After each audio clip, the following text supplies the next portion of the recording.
അസുഖം വന്ന് വീട്ടിൽ കിടപ്പിലായ സമയത്ത് നമുക്ക് വരുമാന മാർഗ്ഗങ്ങളൊന്നും ഇല്ലായിരുന്നു.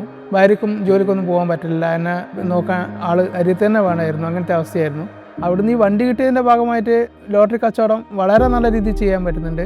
ഫാമിലിനെ നല്ല രീതിയിൽ എനിക്ക് നോക്കി വളർത്താൻ പറ്റുന്നുണ്ട്, എൻ്റെ മക്കളെല്ലാം. നമ്മളെ ജീവിതത്തിനെ മാറ്റി മറിച്ചൊരു സംഭവമാണ് ഈ ഒരു വീൽ ചെയർ എനിക്ക് കിട്ടിയത്.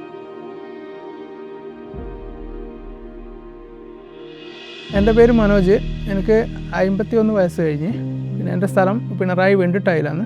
12 വർഷമായിട്ട് എനിക്കൊരു അസുഖം ബാധിച്ചിട്ട്, ഇപ്പോൾ ഡയബറ്റിക് ന്യൂറോപ്പതി എന്ന് പറയുന്ന അസുഖമാണ് എനിക്ക് ബാധിച്ചിരിക്കുന്നത്. അത് ശരീരത്തിൻ്റെ മുഴുവൻ ഭാഗങ്ങളിലേക്കും ബാധിച്ചതാണ്.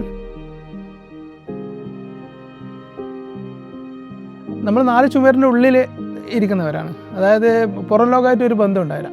അപ്പോൾ സർക്കാരിൻ്റെ ഭാഗത്തു നിന്നുണ്ടാകുന്ന ഇങ്ങനെയുള്ള സഹായങ്ങൾ നമ്മളെപ്പോലെയുള്ള ഭിന്നശേഷിക്കാർക്ക് ശുഭയാത്ര എന്ന് പറയുന്ന ഒരു പദ്ധതി ഉണ്ടായിരുന്നു. അതിൻ്റെ ഭാഗമായിട്ട് എനിക്ക് ഇലക്ട്രിക് വീൽ ചെയർ കിട്ടിയിട്ടുണ്ട്. അപ്പോൾ ആ വീൽ ചെയർ കിട്ടിയതിന് ശേഷമാണ് ഞാൻ ലോട്ടറി ടിക്കറ്റ് എടുത്തിട്ട് വൈകുന്നേരം ആകുമ്പോൾ പുറത്ത് പോവുകയും ലോട്ടറി വിറ്റിട്ടാണ് ഇപ്പോൾ ഉപജീവന മാർഗം സ്വീകരിക്കുന്നത്.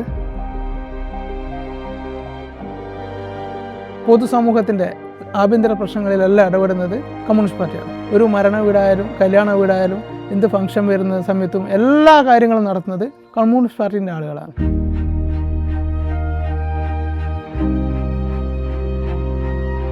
നമ്മുടെ പൂർവികർ അനുഭവിച്ച ക്രൂരമായ പല കാര്യങ്ങളും നമ്മൾ കേട്ടറിഞ്ഞിട്ടുണ്ട്. അപ്പോൾ ഇവിടെ കമ്മ്യൂണിസ്റ്റ് പാർട്ടി വന്നതിൻ്റെ ഭാഗമായിട്ടാണ് ജമ്മിത്ത മുതലാളിത്തമെല്ലാം എടുത്തു പോവുകയും പാവങ്ങൾക്ക് ഇന്ന് വഴി നടക്കാനുള്ള സൗകര്യങ്ങൾ പോലും ഇല്ലാത്ത സമയത്ത് എല്ലാം ഉണ്ടായിട്ടുണ്ട്. ഇന്ന് നമ്മൾ തൊഴിൽ ചെയ്താൽ കയ്യിൽ കൂലി കിട്ടുന്നുണ്ട്. ആ കാലം ഒന്നും ഇവിടെ ഇല്ലായിരുന്നു മുന്നത്തെ കാലത്ത്. അപ്പോൾ അങ്ങനെ ആർക്കും ഇന്ന് സ്വതന്ത്രമായിട്ട് ഇവിടെ ജീവിക്കാനുള്ള ചുറ്റുപാട് കേരളത്തിലുണ്ട്.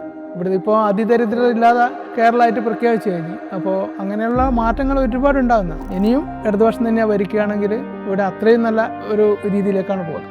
ബാക്കിയുള്ള ആര് വന്നാലും സാധാരണക്കാർ ഒരു വിധത്തിൽ ശ്രദ്ധിക്കുന്ന പോലുമില്ല.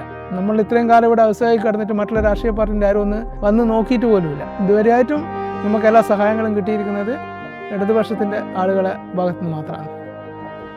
ഈ വരുന്ന തെരഞ്ഞെടുപ്പിൽ ഇടതുപക്ഷം തന്നെ എല്ലാ സ്ഥലത്തും അധികാരത്തിൽ വരണം എന്നാണ് ആഗ്രഹിക്കുന്നത്.